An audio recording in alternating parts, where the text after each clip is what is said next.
Hi folks, it's Bob from Practical WDW, and I recently had the chance to visit Disney's Hollywood Studios during an extra Magic Hours morning. Since that may be of interest to folks visiting the park this summer, in particular those hoping to see Toy Story Land, I'll share my experiences from that morning here. It should be noted that Disney's Hollywood Studios is offered extra Magic Hours nearly every day, and maybe every day, I haven't checked all of them, throughout the summer. So as we look forward into fall, it's possible procedures, wait times, and such will change, but for now I'll share an example of what one morning was like in the studios. I visited Disney's Hollywood Studios on Sunday, July 15, 2018, when the studio's official opening time was 7 a.m. for Disney Resort guests and 8 a.m. for everyone else. This was a day touringplans.com forecast Hollywood Studios crowd level to be 5 on their scale from 1 to 10. And after reviewing their wait time data, ultimately deemed the day to have been a 3 on their crowd level scale. So consider this a relatively light crowd day. I arrived to find a remarkably uncrowded parking lot at Disney's Hollywood Studios, and parked in row 44 of the television lot at 6:18 a.m. I was the 10th car parked there, in what appeared to be the first section of the lot that filled that morning.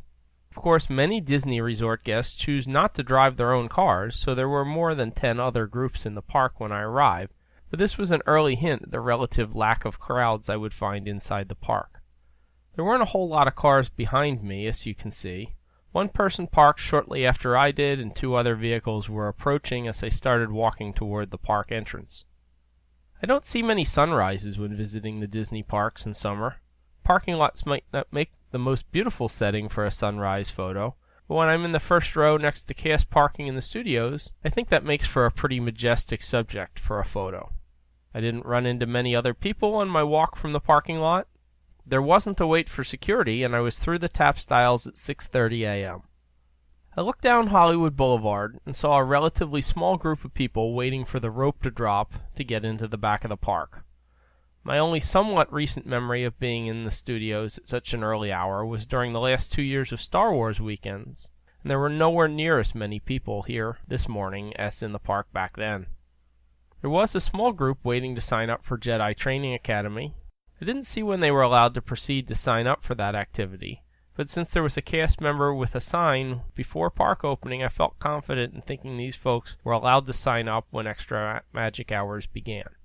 It was probably about 6 rows of people back at 6:33 a.m. when I heard the announcement that Andy's Backyard was now open to guests.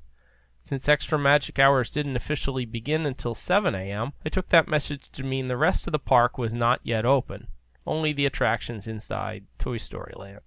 We walked straight down Hollywood Boulevard, led by several cast members, toward the Chinese Theater, turning just before the stage in front of the theater.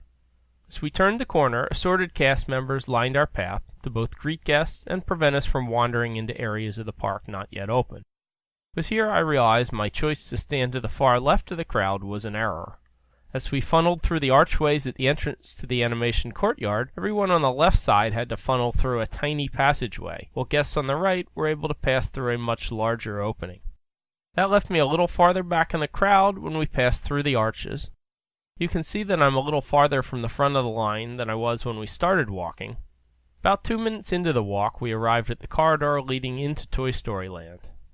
At this point, 2 cast members appeared holding signs directing guests to either Alien Swirling Saucers, on the left, or Slinky Dog Dash, on the right. Most guests, maybe all of them at this point, headed to Slinky Dog Dash. I made my way to the right as we entered Toy Story Land, merging as best I could. Can see the Slinky Dog Dash sign up ahead of me. It was fun to see characters out to greet guests as they arrived. I didn't notice until looking at photos later, but stroller parking for Slinky Dog Dash seemed to be just before the Toy Story Mania entrance. A couple parents seemed to be making mad dashes to and from that area to drop off strollers and not fall too far back in line. Woody and Jessie were also out to greet guests. Since PhotoPass photographers were already out, I suspect the characters were available for photos too, but everyone I saw at this time was walking purposely to an attraction. By 6:39 a.m., I was officially in line for Slinky Dog Dash. Merchandise carts were open, though not very busy at this hour. After a couple minutes, I passed under the official standby entrance sign, was on the ride by 6:52 a.m., recorded video of my ride, and done at 6:54.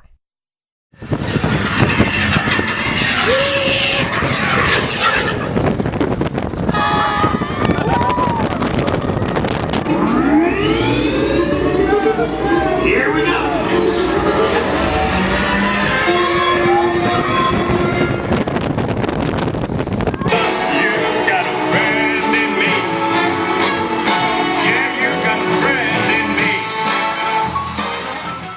After stopping to take a few photos, I noted the posted standby wait was now 30 minutes, and the Slinky Dog line wasn't spilling out of the queue area as it tended to do later in the day. I was planning to meet up with some family members that morning, but since they had not yet arrived in the park, I decided it would be a good time for a quick ride on alien swirling saucers. With park guests still arriving, since it was still before the official opening time even for extra magic hours, and most people were here heading straight to Slinky Dog Dash, I figured this wouldn't take long. Posted wait time of 5 minutes and a near empty queue seemed to confirm these suspicions, so I got in line at 6:57 a.m. However, as I moved farther along, it seemed like an awful lot of people were waiting to ride, and as I got closer to the loading area, I saw why things weren't moving as fast as I expected. One of the two sides of the attraction wasn't operating. I'm not sure exactly what these guys were doing, but whatever it was, shut down half the capacity of the attraction. I was finally on board my saucer at 7:12 a.m. and done by 7:15, so it wasn't a ridiculously long wait. However, after I was done swirling, I noticed the standby wait time had climbed to 35 minutes and the queue appeared to be filling up, so it seemed like I got through this attraction just in time. I stopped to take a few photos when I saw a message from my cousin that he and his family had arrived and were getting in line to ride Slinky Dog Dash. So I walked over there and joined them just after they had gotten in line at 7:18 a.m. At this point, the Slinky Dog Dash line was now spilling out of the queue. You probably can't see the wait time sign very well in this photo, but that's where the line began. Later in the day, posted waits from the same place were in the 75 to 90 minute range, but since fast passes aren't available during extra magic hours, the standby line moved along much more quickly than you would see later in the day. We had plenty of time to enjoy the details in the standby queue before eventually boarding the coaster at 7:52 a.m. After a handful of rides in the previous days, I finally found the ride photo, and we exited the ride at 7:54.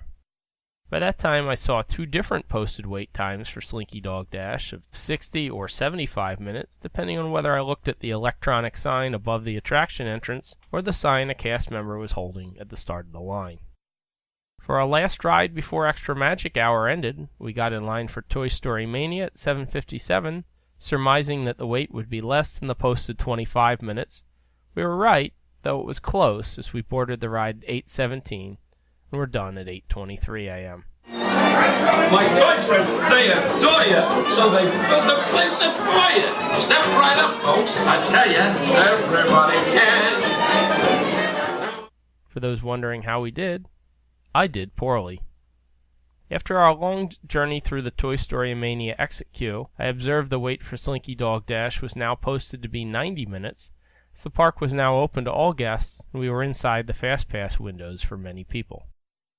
I also noticed that Alien Swirling Saucers was now completely shut down.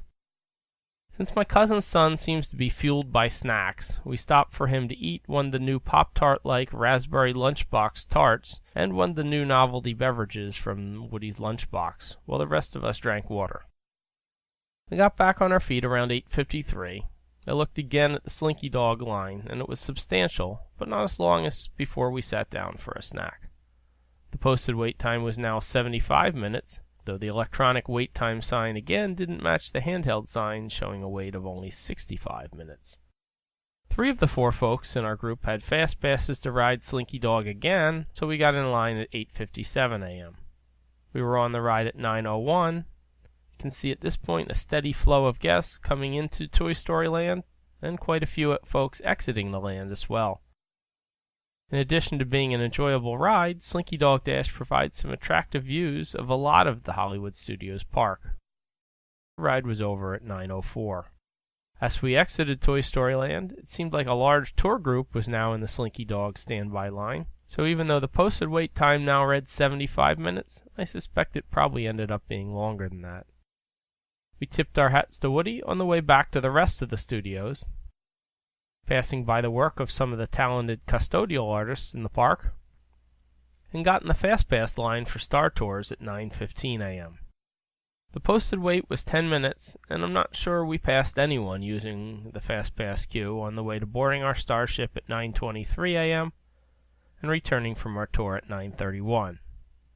Afterward, we were able to catch Chip and Dale on a relatively empty Grand Avenue, meeting them with a very short wait. We got in line to meet them at 9:34 a.m. and were finished with our meet by 9:38. Our group then split up, as we didn't all want to ride Tower of Terror this morning, but I did, so that's where I went. We ran into some of the citizens of Hollywood along the way, and then got in the FastPass line for Tower of Terror at 9:53 a.m. The posted standby wait was 60 minutes, which seemed pretty high for this time of day, and we quickly saw that something odd was going on, but almost immediately after walking in the FastPass queue, we saw other guests lined up. I know it's not uncommon for one of the two elevator banks to be down on this attraction, and it turned out my suspicions were correct, as an announcement confirmed that was the reason for the longer than usual wait times this morning. We eventually boarded our elevator at 10:23 a.m. and finished our ride at 10:27. My cousin and his family were ready to head out to get lunch outside the park, while I remained to take care of a few more things in the park, starting with searching for a Toy Story Land annual pass holder pin. I found that such a pin does exist, but you can't buy it in Toy Story Land. I ended up finding it in the shop near the Voyage of the Little Mermaid show. I also wanted to take a few more photos of Toy Story Land. When I returned, I found the standby wait for Slinky Dog Dash around 10:55 a.m. was about the same as I had seen when I left the land earlier in the morning, still posted at 75 minutes. Though when I looked again 5 minutes later, the wait time had dropped to 60 minutes, and the line was barely spilling out of the queue area. Alien Swirling Saucers was still closed. However, I was rewarded for walking into that part of Toy Story Land with a show when I saw the Green Army Men march in. I have full video of their short performance, which I'll link to in the description of this video.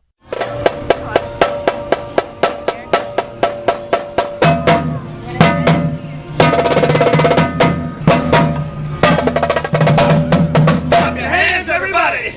Now everybody clap your hands! Sir, yes, sir!